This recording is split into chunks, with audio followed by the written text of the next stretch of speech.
Então, acabei de terminar de ler esse livro aqui, Confissões de uma Máscara, de Yukio Mishima. E esse foi o terceiro livro do Mishima que eu li. Então, o primeiro foi O Marinheiro que Perdeu as Graças do Mar, e o segundo foi A Vida à Venda.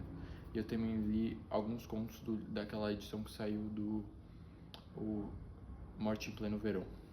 E esse aqui tem algumas coisas que eu achei muito interessante, assim, que queria compartilhar. Então, a primeira coisa que me chama a atenção e que fiquei com essa reflexão na cabeça, assim, era o quanto desse livro é autobiográfico. Então, o quanto disso realmente são histórias reais e são algumas coisas reais, ou então pelo menos muito próximo da realidade do que ele mesmo viveu, sendo o primeiro livro dele, e o quanto que da vida, do destino dele, né? Então, da morte dele em 1970 já estava anunciada aqui. Então, tipo, muitas coisas já estavam anunciadas aqui. E a principal delas, eu acho que é, primeiro, o fascínio dele com a morte. Então, em vários momentos desse livro, ele fala como, tipo, ele gostaria que a morte dele fosse uma morte em combate, uma morte em guerra, ou então bombardeado e tal. Ele fica um tempo todo, tipo, dizendo isso, até o momento que ele chega a cogitar o suicídio e desiste da ideia do suicídio, porque ele fala que se fosse para ele morrer, ele teria que morrer em combate, teria que ser uma morte heróica, assim, e também que isso seria um contraste com a vida dele até então, que sempre foi uma vida muito normal e muito tranquila, assim. Mas ele sempre teve esse fascínio com a morte. E outra coisa dessa que tem a ver com um pouco dessa morte e também com a morte dele no final das contas, né? É quando ele descreve a uma afetividade dele, então o desejo por outros homens, que é a questão principal do livro, né? Esse conflito dele interno, essa diferença que ele se sentia no mundo, esse sentimento de se sentir um pouco deslocado. Ele sempre, quando ele vai descrever ali o corpo de outro homem, ele sempre imagina o sangue, imagina o corpo dele escorrendo com o corpo do outro homem, né?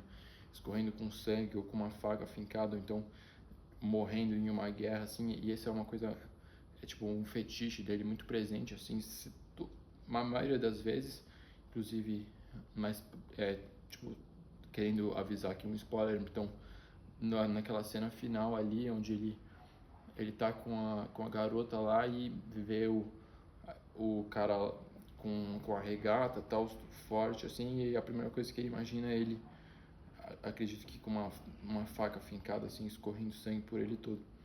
Então, tipo, ele sempre teve esse fascínio desde esse primeiro livro dele com essa morte violenta, o que você vê, tipo, sabendo de como ele morreu, algo muito irônico, que ele morreu com uma katana fincada na barriga e depois decapitado tentando dar um golpe de estado. Então tipo, você vê que muitas dessas coisas aqui, tipo, era a base do que ele ia fazer. E até mesmo vendo os outros dois livros dele que eu li, esse fascínio com a morte está sempre muito presente. Então, Vida à Venda, basicamente o cara vende a própria vida dele, porque ele perde a vontade de viver, mas ele não quer morrer. Um pouco assim como aqui, ele fala, mas eu não vou me matar, não quero cometer suicídio, então eu vou vender minha vida. Então ele busca essa morte que não seja o suicídio e que tenha algum significado nessa morte. E no Marinheiro que Perdeu as Graças do Mar também tem essa coisa com a morte mais pro final, mas aí eu não vou dar o final do livro, mas aqui isso está extremamente presente, e também por ser o primeiro livro dele, eu acho isso muito interessante, assim. E outra coisa, uma outra parte que me chama bastante atenção é mais ou menos, acho que mais ou menos para metade desse livro, quando ele fala, quando ele tipo, faz uma interlocução assim com o leitor, e fala assim, se você acha que esse livro está sendo um pouco monótono, então o que eu estou ficando muito na minha consciência aqui, descrevendo muito meu pensamento interno e poucas ações de fato, é porque se eu contasse essa ação de uma forma externa, minha vida nada diferiria de outros adolescentes normais de Tóquio e tal. Então você percebe que essa máscara como as outras pessoas enxergavam ele como alguma pessoa completamente normal, assim, talvez um pouco introvertida e tal, mas sem nada que diferisse. Então ele sempre escondia muito bem, mas aqui ele está confessando de trás dessa máscara, então a gente está vendo tudo que se passava na cabeça dele em todo esse período e é um romance que se passa o tempo inteiro na cabeça dele. Então, de fato, tem muitas poucas ações externas que acontecem, praticamente quase nenhuma. Então, se você estava esperando que acontecesse várias coisas assim, fosse se desenrolando, você vai se decepcionar um pouco porque é algo muito mais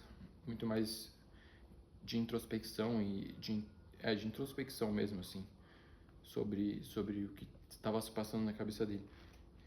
E é isso, então, e tem muito um pouco sobre essa coisa que eu acho que cada vez entra mais em voga e tal, e até que aquele próprio filme Hamnet, que saiu recentemente, sobre eles imaginando tal a vida do Shakespeare, o que levou ele a escrever aquela peça tal. Então o fato do Shakespeare ter realmente tido um filho que morreu tal, que chamava Hamlet, influencia no impacto que a peça teria ali no filme tal.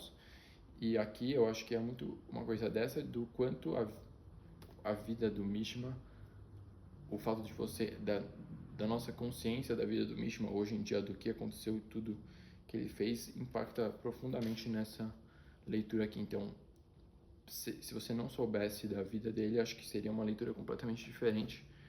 E até mesmo se eu comparar com os outros 2 livros que eu li dele, talvez esse seja o que eu menos gostei. Mas ele não deixa de ser muito interessante por esse fator autobiográfico, assim. Então acho que é principalmente isso. E, bom, essas foram as minhas impressões desse livro aqui.